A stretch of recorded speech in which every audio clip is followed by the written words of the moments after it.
ఇది పాల్నాడు యుద్ధం, పల్నాడు ఓ యొక్క పూర్తి వివరాలు తెలుగులో. పరిచయం. పాల్నాడు యుద్ధం ఆంధ్రప్రదేశ్ చరిత్రలో ప్రసిద్ధమైన యుద్ధం. ఇది 12వ శతాబ్దంలో వెలనాటి చాళుక్య రాజ్యంలో జరిగింది. ఈ యుద్ధం ఆంధ్రుల కురుక్షేత్రం అని కూడా పిలుస్తారు. ఇది పాల్నాడు ప్రాంతంలో, ప్రస్తుతం గుంటూరు జిల్లా, జరిగింది. యుద్ధానికి కారణాలు. పాల్నాడు రాజ్యం నలగమ రాజు పాలనలో ఉంది. ఆయనకు 2 కుమారులు ఉన్నారు. 1 మల్లు నాయుడు, మలినాయుడు. 2 నాగనాయుడు. నలగమ రాజు మరణించిన తర్వాత రాజ్యపాలన విషయమై ఈ ఇద్దరి మధ్య వివాదం ఏర్పడింది. మలినాయుడికి మద్దతు ఇచ్చింది బ్రహ్మనాయుడు. నాగనాయుడికి మద్దతు ఇచ్చింది కామనాయుడు అనే మంత్రి. ప్రధాన నాయకులు. పక్షం నాయకుడు, మద్దతుదారులు. వెంచుపల్లి పక్షం మలినాయుడు, బ్రహ్మనాయుడు బహుళ వీరులు, సైనికులు.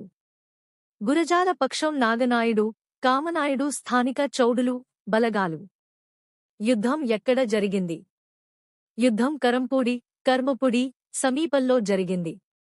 ఇది 1180 నుండి 1182 మధ్య కాలంలో జరిగినట్లు చరిత్ర చెబుతుంది. యుద్ధానికి ముందున్న సంఘటనలు. బ్రహ్మనాయుడు సమానత్వాన్ని విశ్వసించాడు. ఆయన హరిజనులను, ముస్లిములను కూడా సైన్యంలో చేర్చాడు. దీనిపై బ్రాహ్మణులు, కొంతమంది రాజకుటుంబ సభ్యులు అభ్యంతరం తెలిపారు. ఆ తర్వాత మత, కుల, రాజకీయ విభేదాలు పెరిగి యుద్ధానికి దారితీసింది. యుద్ధం చాలా భయంకరంగా జరిగింది. వేల మంది యోధులు ప్రాణాలు కోల్పోయారు. బలచంద్రుడు, కేతునాయుడు, కంసాల గోపన్న, పెద్దమ్మ నాయుడు వంటి వీరులు ప్రాణాలు అర్పించారు.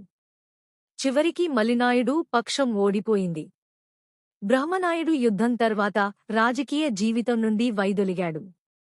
యుద్ధం తర్వాత పరిణామాలు. పాల్నాడు రాజ్యం బలహీనమైంది. గుంటూరు ప్రాంతం చరిత్రలో కొత్త రాజ్యాలు ఏర్పడ్డాయి. ఈ యుద్ధం సమానత్వం, ధర్మం, సాహసం గురించి గుర్తుగా నిలిచింది.